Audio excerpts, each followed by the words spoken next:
government is facing fresh legal challenges today to its controversial Rwanda immigration policy. Campaigners are seeking to overturn a judgment made on Friday that ruled the first deportation flight to the East African country could go ahead tomorrow, with, we think, about a dozen people on board. Yes, this comes after protests in Manchester and at Gatwick, as well as reports that Prince Charles called the policy appalling. I'm going to talk about that in just a moment with the Conservative Government Minister, Victoria Prentis, who joins us now. But before we do that, Victoria Prentis, I wonder if we can address these figures that the UK economy shrank again in April by 0.3%. That is very worrying news, isn't it? Well, those figures are concerning. We're struggling a lot. Your viewers will understand, both on their personal level as well as their business level at the moment, with the input costs, the energy and the fuel costs that businesses rely on, as well as we all do as individuals.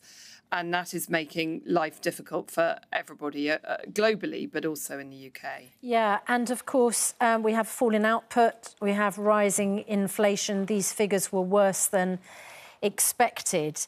What can the government do? Well, we're continuing to bring in a range of measures to help people both with their personal spending. The Chancellor's announced £37 billion of targeted spending to help people who are struggling with costs.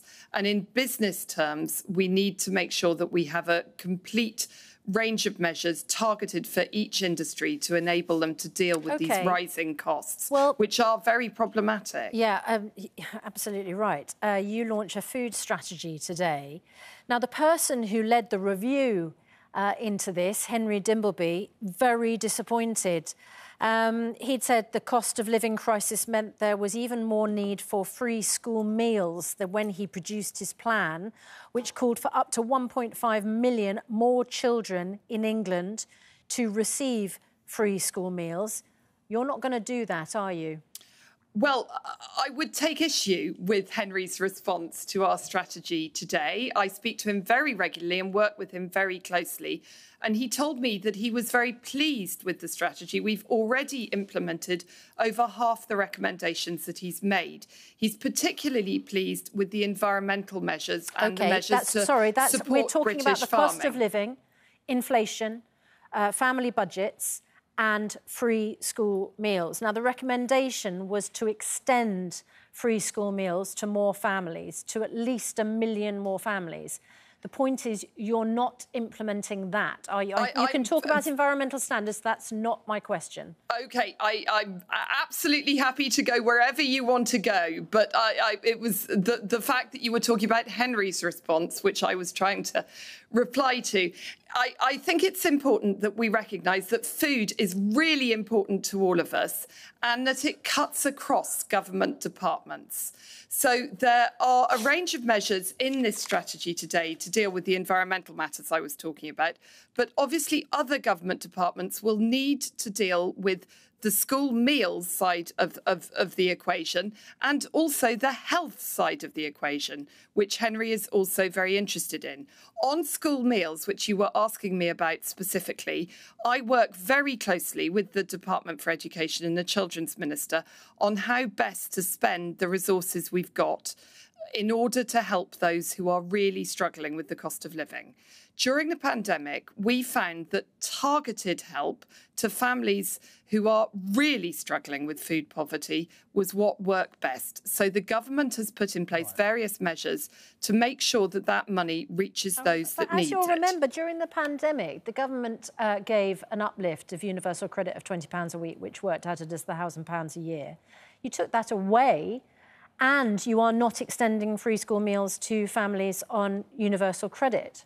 How would that not be targeted? I mean, that seems like the perfect targeted support for people struggling. So other types of targeted support include the money which has been given to local authorities to give to families that they specifically think are suffering. And that was one means of support that we found in the pandemic was really, really effective in alleviating food poverty. So we have to remember, confirm, just a minute, despite the fact that people are struggling, you are not extending free school meals to people on universal credit. It's really important to remember that you're not. That's the fact, isn't it? You're not extending free school meals to families on universal credit.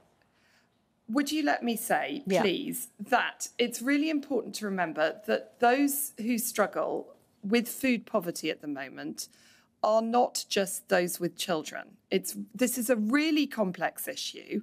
We need to target our help and support at those who are struggling most. And that is what the government is doing, both by means of this intervention via local authorities. They know who of their families really need help, and they are able to they're able to give them cash to help them with that.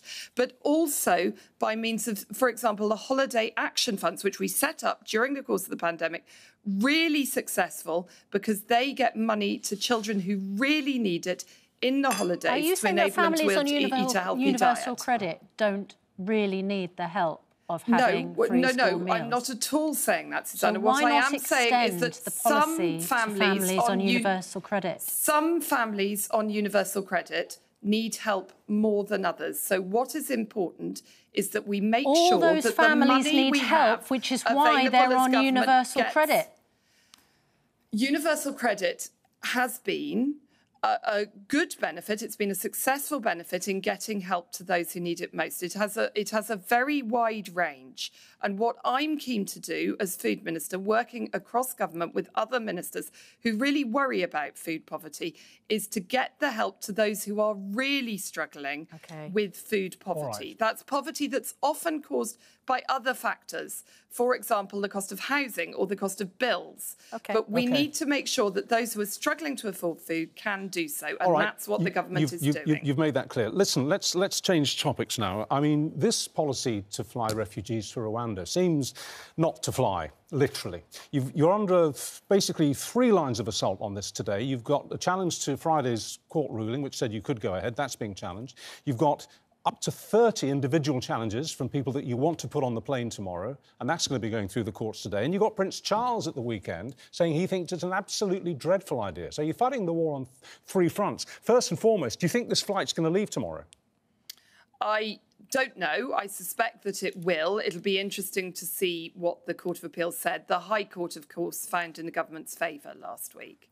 You say you suspect it will, but almost all the smart money is saying that it simply won't. And even if it does, there might be one person sitting on it.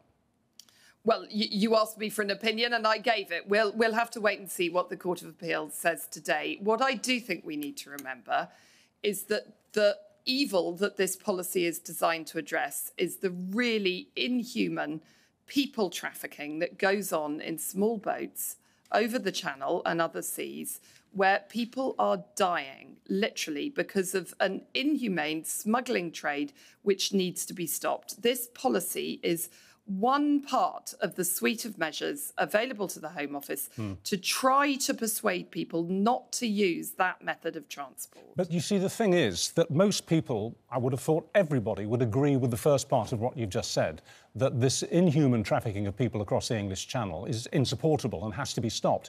But the Rwandan policy is not the way to stop it. And it certainly doesn't have public support. I mean, you've seen the backlash from the day that it was announced. Yes, people agree, as I say, with the first part of your premise, but not with the second, including Prince Charles.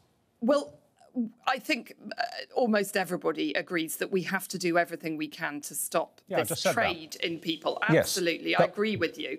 We have tried. We've worked very closely with the French authorities. We've even given money to enable them to work harder their side to stop people coming in these boats. None of those measures have worked. This new policy is a new idea to try and solve this problem. Let's give it some time, see if it works, and really allow this policy to put off people who traffic in migrants, because we've got to deal with this, and we've tried every other measure at our disposal. But even if, very quickly, even if Rwanda was the answer, the optics are terrible, aren't they? Politically, to choose of all places Rwanda to send these poor people to. Well, I think the political optics are terrible. What on earth was the government thinking? I think the Rwandan High Commissioner would take great issue with what you've just said. Other areas of the world are also looking at this as a possible policy. Our friends, the US, Australia, are also looking at policies such as this one. The scourge of migrant crossings with people dying all the time is really not one we can put up with, and we have to try every tool at our disposal to stop it. Well, I'm sure the Rwandan government would take issue with not just what I said, but what many people are saying, because they're going to make a great deal of money out of it, aren't they? It's a cash earner for them. Anyway, we will look at what happens in the courts today and see what happens on this show tomorrow morning.